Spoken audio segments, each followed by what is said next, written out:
बिस्मिल्लाहिर्रहमानिर्रहीम। अस्सलाम वालेकुम डियर स्टूडेंट्स। चैप्टर नंबर 6 हमने कंप्लीट कर लिया था। आपने उसके शॉर्ट क्वेश्चंस और न्यूमेरिकल्स खुद करने हैं। आई होप आपसे वो हो जाएंगे, और अगर नहीं होते तो फिर हम उनको फिज़िकल क्लासेस में डिस्कस करेंगे। और हम आज चैप्टर नंबर 7 स्टार्ट करने जा रहे हैं। इसका नाम है ऑसिलेशंस। अब स्टूडेंट्स, ऑसिलेशंस क्या होती है या ऑसिलेटरी मोशन क्या होती है? तो ऑसिलेटरी मोशन या फिर वाइब्रेटरी मोशन दोनों ही एक जैसी मोशंस हैं। ये क्या होती है? किसी भी ऑब्जेक्ट की to and fro, to means towards and fro mean from, so to and fro motion of a body about its mean position is known as oscillatory motion. Student, अगर आप ऑसिलेटरी मोशन को discuss करें यहाँ पे, तो ये अगर main position है हमारे पास, तो इससे इस तरफ को फिर इस तरफ को, ये जो मोशन है ये motion to and fro motion है। ये मोशन बैक एंड फोर्थ भी हो सकती है, ये मोशन इस तरह से अप एंड डाउन भी हो सकती है। अगर हम स्प्रिंग को खींचें तो ये इस तरह से मूव करेगा, तो ये इसकी मोशन है। तो इस तरह की जो मोशंस होती हैं उनको ऑसिलेटरी मोशन भी कहा जाता है। अब ऑसिलेटरी मोशन जो है वो पीरियोडिक मोशन कब कहलाएगी? ऑसिलेटरी मोशन वाइब्रेटरी मोशन तो है ही कि अगर ये इस तरह से कोई भी चीज़ मूव कर रही हो, अगर हमारे पास हमने कंसिडर किया हुआ दो है हमारे पास ऑब्जेक्ट्स, उसमें मतलब एक तरफ एक आदमी है, दूसरी तरफ दूसरा आदमी, वो बॉल को फेंके जा रहे हैं एक दूसरे की तरफ, तो वो एक जल्दी फेंक रहा है, दूसरा आराम से फेंक रहा है, वो बिल्कुल वाइब्रेटरी मोशन तो होगी क्योंकि वो फिक्स पोजीशन के अराउंड है, लेकिन वो पीरियोडिक नहीं है। ठीक है, क्योंकि एक तेज़ी के साथ फेंक रहा है, दूसरा स्लो फेंक रहा है, तो टाइम इंटरवल सेम नहीं है। तो ऑसिलेटरी मोशन कब पीरियोडिक मोशन होगी? जब जो ऑसिलेटरी मोशन है वो अपने आप को इक्वल इंटरवल ऑफ टाइम में रिपीट करेगी। तो यहाँ पे स्टूडेंट देखें, तो इस तरह से ये जो मोशंस हैं, ये सारी की सारी मोशन जो है आपको पीरियोडिक मोशन के एग्जांपल के तौर पर दी हुई है। अब आप देखें इसमें एग्जांपल्स कौन कौन सी है। पहले नंबर पे मैस स्प्रिंग सिस्टम। ये देखें, स्प्रिंग के साथ अटैच्ड ये है स्प्रिंग, इस स्प्रिंग के साथ अटैच्ड मैस है, इसको आप नीचे खींचेंगे तो एक्सटेंड होगा और फिर इस तरह से इनर्शिया की वजह से इस तरह ऊपर नीचे मूव करता रहेगा। दूसरी एग्जांपल है motion of the Bob of a simple pendulum. ये सिंपल पेंडुलम की बॉब है, इसने इस तरह से मूव करना है, इक्वल इंटरवल ऑफ टाइम में ये इक्वल डिस्प्लेसमेंट कवर करती है और इसकी motion equal interval of time में अपने आप को रिपीट करती है, तो ये पीरियोडिक मोशन कहलाएगी। इसी तरह से steel ball in a bowl, एक बाउल हमारे पास प्याला है, इस तरह आप कंसिडर कर लें, उसके अंदर कोई एक बॉल पड़ी है, तो इसकी मेन पोजीशन है एक्सट्रीम है, यहाँ से ये इस तरह मेन पोजीशन के गिर्द मूव करता रहेगा स्टील का बॉल जो है। उसके बाद ऑसिलेशंस के लिए दो चीज़ें ज़रूरी हैं, दो रिक्वायरमेंट्स हैं, हम इनको कहते हैं कि जो भी सिस्टम है उस सिस्टम के पास रीस्टोरिंग फोर्स मौजूद हो। रीस्टोरिंग फोर्स क्या है? रिस्टोरिंग फोर्स, यहाँ पे आप पहले इसकी डेफिनेशन पढ़ लें। Force which brings back the body towards its mean position. कि आपने बॉडी को डिस्प्लेस करवाया, आप सारे एग्जांपल में देखें, इसको आपने डिस्प्लेस करवाया इधर, रीस्टोरिंग फोर्स इसको वापस ले आएगी। यहाँ अगर आप देखें, आपने इसको खींचा इधर नीचे को, जब छोड़ेंगे तो रीस्टोरिंग फोर्स को ऊपर ले जाएगी। यहाँ देखें, आपने इस बॉब को या स्टील बॉल को यहाँ पे लेकर आए अप्लाइड फोर्स की वजह से, रीस्टोरिंग फोर्स को वापस ले जाती। या आप इधर लेकर गए थे तो ये इसको वापस लेकर आएगी। तो रिस्टोरिंग फोर्स जो है वो फोर्स है जो ऑब्जेक्ट को सिंपल हार्मोनिक मोशन, ये पीरियोडिक मोशन करते हुए ऑब्जेक्ट को अपनी मेन पोजीशन की तरफ वापस लेकर आए, तो वो कहलाती है रिस्टोरिंग फोर्स। तो ये रिस्टोरिंग फोर्स हमेशा मेन पोजीशन की तरफ क्योंकि लेकर आ रही थी, इस वजह से ये मेन पोजीशन की तरफ ही होती है। उसके बाद दूसरी कंडीशन जो है वो है इनर्शिया। इनर्शिया स्टूडेंट्स किसी भी जिस्म की वो प्रॉपर्टी है कि अगर कोई जिस्म रेस्ट पे है तो वो चाहता है मैं रेस्ट पे रहूं, और कोई मूव कर रहा है तो वो कहता है मैं मूव ही करता रहूं। तो उसमें कोई चेंज जब हम करने की कोशिश करते हैं तो उसको रेजिस्ट करता है ऑब्जेक्ट, तो ये प्रॉपर्टी कहलाती है इनर्शिया की property. It is the property of a body due to which a body resist any change in its state of rest और मोशन, के जब भी हम उसकी रेस्ट या मोशन की सूरत को, पोजीशन को चेंज करने की कोशिश करते हैं तो वो उसको रेजिस्ट करता है। दूसरे नंबर पे हमने अब डिस्कस करना है सिंपल हार्मोनिक मोशन को। हमने डिस्कस किया पहले ऑसिलेटरी मोशन क्या होती है, ऑसिलेटरी मोशन के बाद पीरियोडिक कब होगी वो, उसकी एग्जांपल डिस्कस की और इन ऑसिलेशंस के लिए जो दो चीज़ें ज़रूरी हैं वो हैं इनर्शिया और रीस्टोरिंग फोर्स। अब हम स्टूडेंट डिस्कस करते हैं सिंपल हार्मोनिक मोशन। तो सिंपल हार्मोनिक मोशन भी ऑसिलेटरी मोशन है। तो oscillatory motion, simple harmonic motion कब होगी ये अब हमने डिस्कस करना है। तो oscillatory motion in which acceleration of the body is directly proportional to the displacement and always directed towards the mean position। इसको ज़रा मैथमेटिकली समझें कि एक्सेलरेशन जो है वो डिस्प्लेसमेंट के डायरेक्टली प्रोपोर्शनल है। आप यहाँ से इन तीनों में से कोई भी एग्जांपल लें, हम यहाँ पे ये देख रहे हैं, ये मैस है, ये अपनी मीन पोजीशन पे मौजूद है, ये इसकी मीन पोजीशन है ओ।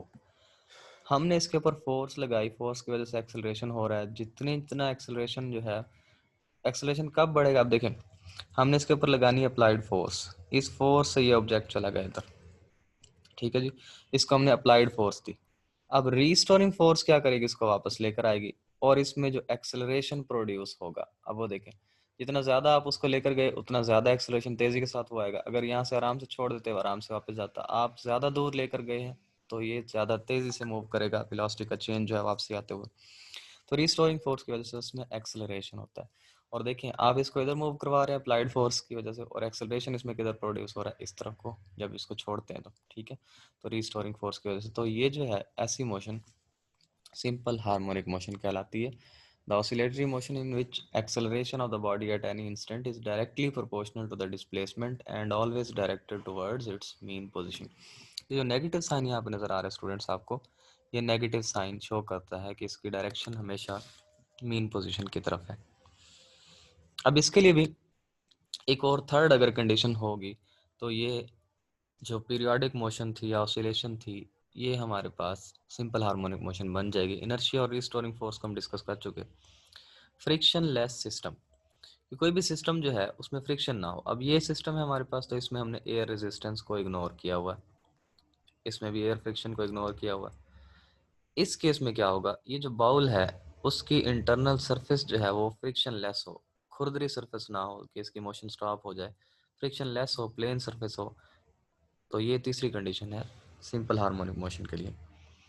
तो अब हम डिस्कस करते हैं जो लॉन्ग क्वेश्चन है हमारे पास, motion of mass spring, mass attach to the spring, कि अगर हमारे पास कोई भी मैस है इस तरह, या इसको हॉरिजॉन्टल मैस स्प्रिंग सिस्टम भी कहा जाता है इस क्वेश्चन को, या अब क्वेश्चन आपको ये हो सकता है कि prove that horizontal mass spring system has simple harmonic motion, SHM भी इसको बोलते हैं शॉर्ट वर्ड में। तो स्टूडेंट इसमें हमने करना क्या है, हम सबसे पहले डिस्कस करेंगे हुक्स लॉ। हुक्स लॉ ये है कि किसी भी मटेरियल की इलास्टिक लिमिट में रहते हुए आप उसको जितना एक्सटेंड करें, जितनी फोर्स लगाते जाएंगे उसमें एक्सटेंशन उतना ज़्यादा आता जाएगा। अब इसकी इलास्टिक लिमिट क्या है स्टूडेंट, आपकी बॉल पॉइंट में एक स्प्रिंग मौजूद होता है, उसको अगर आप खोलें और उसको स्प्रिंग को बाहर निकाल लें, उस स्प्रिंग को आप खींचते जाएं, फोर्स लगाएं, तो आप देखेंगे कि उसमें इलोंगेशन आती जाएगी, वो इस तरह से स्ट्रेच होता जाएगा। अब ये जो इलोंगेशन है ये एक लिमिट तक है, आप थोड़ा सा उसको खींचें और छोड़ दें तो वापस अपनी ओरिजिनल हालत पे चला जाएगा।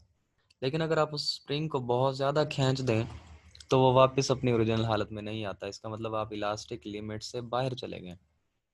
इलास्टिक लिमिट वो है जिसमें आप फोर्स लगाएं और छोड़ें तो जिसम वापस अपनी ओरिजिनल हालत में आ जाए, ठीक है जी। तो उसमें रहते हुए हमारे पास फोर्स हम जितनी जितनी बढ़ाते जाएंगे, इलोंगेशन या उसमें जो फैलाव है वो बहुत ज़्यादा उसी तरह से होता जाएगा।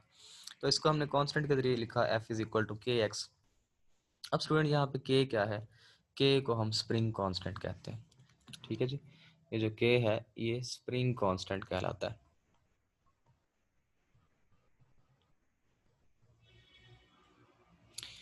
यहाँ से ही लिखा नहीं जा रहा, तो इस के को हम कहते हैं स्प्रिंग कांस्टेंट।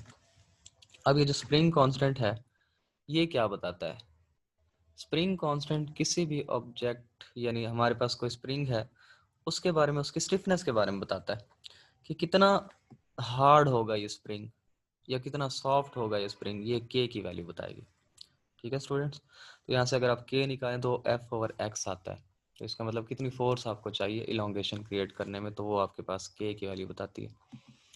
उसके बाद हमने रीस्टोरिंग फोर्स को डिस्कस करना है। जब हमने फोर्स लगाई तो हमारी अप्लाइड फोर्स थी जिससे हम इसको आगे लेकर गए। अब स्टूडेंट जब हम इसको यहाँ से छोड़ेंगे तो इसने वापस जाना है, किस फोर्स की वजह से वापस जाएगा? रीस्टोरिंग फोर्स की वजह से, जो इसको वापस मीन पोजीशन की तरफ लेकर जाती है।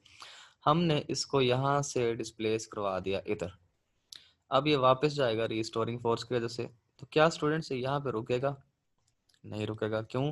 क्योंकि इनर्शिया वो प्रॉपर्टी के, ये मूव करता चला आ रहा था और ये मूव करता ही रहे, इनर्शिया की वजह से पीछे जाएगा फिर वापस आएगा। इसका मतलब जब ये पीछे जाएगा दूसरी एक्सट्रीम पोजीशन पे पहुंच जाएगा, तो इस तरफ को भी ये डिस्प्लेसमेंट एक्स कवर करेगा, इस तरफ को डिस्प्लेसमेंट एक्स कवर करेगा, और इस तरह से ये मीन पोजीशन के अराउंड आगे पीछे इस तरह से मूव करता रहेगा, यानी ये सिंपल हार्मोनिक मोशन करता रहेगा।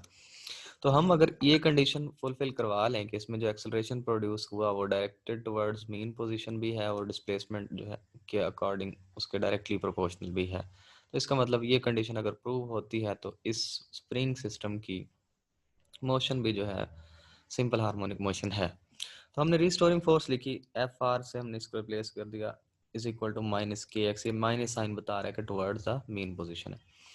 उसके बाद हमें न्यूटन सेकंड लॉ के अकॉर्डिंग पता है F is equal to M A, अगर इनका कंपैरिजन करें तो M A is equal to minus K X आ जाएगा, और ए अगर आप निकालें तो एम इधर आकर डिवाइड हो जाएगा, के ओवर एम इंटू एक्स। अब स्टूडेंट्स ये के जो है स्प्रिंग कांस्टेंट, हर स्प्रिंग का डिफरेंट है और इसकी वैल्यू है कांस्टेंट वैल्यू, और मैस भी कांस्टेंट है स्प्रिंग का, तो इसका मतलब ये जो हमने मैस अटैच किया हो सर इसके साथ वो भी एक कांस्टेंट वैल्यू, वो चेंज नहीं हो सकता, ये दोनों वैल्यूज कांस्टेंट है। तो अगर हम इसको कांस्टेंट के तौर पर लिखें तो हमारे पास ए जो है वो डायरेक्टली प्रोपोर्शनल आ जाता है डिस्प्लेसमेंट के, और ये नेगेटिव साइन बता रहा है कि yes it is always directed towards the mean position. तो स्टूडेंट इस तरह से हमने प्रूव कर लिया कि ये जो मैथ स्प्रिंग सिस्टम है, ये मैथ स्प्रिंग सिस्टम भी सिंपल हार्मोनिक मोशन परफॉर्म कर रहा है। इसी तरह से नेक्स्ट लेक्चर्स में हम डिस्कस करेंगे, ये इंपॉर्टेंट लॉन्ग क्वेश्चन होगा हमारे लिए, कि किस तरह से ये जो सिंपल पेंडुलम है ये भी मूव करता है। तो ये आपने मैट्रिक क्लास में पढ़ा है, लेकिन इसमें इसका एक्सटेंशन हम देखेंगे, डिस्कस करेंगे उसको। तो ये था स्टूडेंट्स आज का आपका टॉपिक, जिसमें हमने डिस्कस किया कि ऑसिलेशंस क्या होती हैं, पीरियोडिक मोशन क्या होती है, एग्जांपल्स क्या हैं, ऑसिलेशन के लिए क्या क्या रिक्वायरमेंट्स हैं, सिंपल हार्मोनिक मोशन क्या होती है और उसकी कंडीशंस क्या होती हैं, और फिर हमने एक लॉन्ग क्वेश्चन डिस्कस किया कि मैथ स्प्रिंग सिस्टम की जो मोशन है वो भी सिंपल हार्मोनिक मोशन हो सकती है, तो उसको हमने प्रूव भी किया एंड पे। तो ये था स्टूडेंट आज का आपका टॉपिक, आई होप आपको ये अच्छे से क्लियर हो गया होगा। नेक्स्ट टॉपिक तक के लिए इजाज़त दीजिए, अल्लाह हाफिज़।